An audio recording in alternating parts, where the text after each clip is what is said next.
Jonah was drowning, literally. Jonah was a prophet who had attempted to avoid doing what God wanted him to do by taking a ship and fleeing in the opposite direction of his calling. God had caught him and caused him to be cast into the Mediterranean Sea.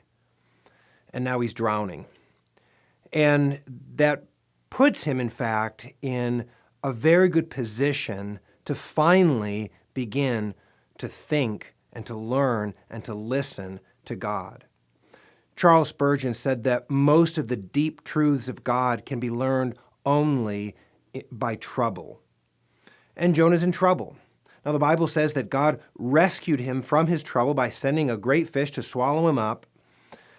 And in a sense, putting him in solitary confinement. What is Jonah doing in the belly of the fish? Well, in the context of trouble, he's thinking, he's listening, he's learning. He's probably more psychologically alert than he's ever been. And that puts him in a good place. That also raises a question for us. What do we do when we can't do anything? That's essentially the position that Jonah's in here. He can't do anything except to think, to listen, to learn, to process, to reflect, to meditate. What do we do? Maybe we could ask it differently. What if Jonah had had a smartphone in the belly of the fish? It's a strange image. But essentially what the question is getting at is, are we even capable of experiencing the kind of reflection and deep learning that can come when we're willing to stop doing? One writer has put it this way, that we are wrecked by constant distraction and incapable of concentration.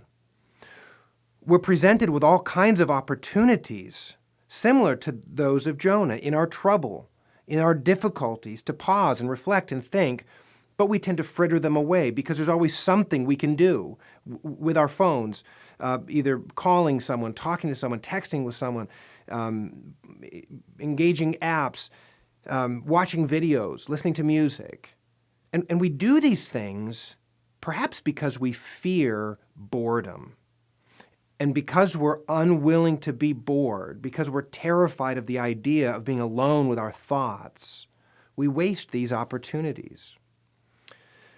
Jonah didn't have a choice. God captured his prophet and locked him away in a dark, damp cell, alone with his thoughts.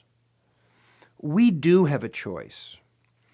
Let's commit to be willing to be bored, to not waste those opportunities for learning by distraction. Let's embrace the ancient disciplines of meditation and reflection and solitude and silence. It seems clear from the text that when Jonah came out of this experience in the fish, he had much deeper self-knowledge than he had when he entered. He had a long way to go. The end of the book is not entirely satisfying to us. His interaction with the Ninevites and with God are massively disappointing.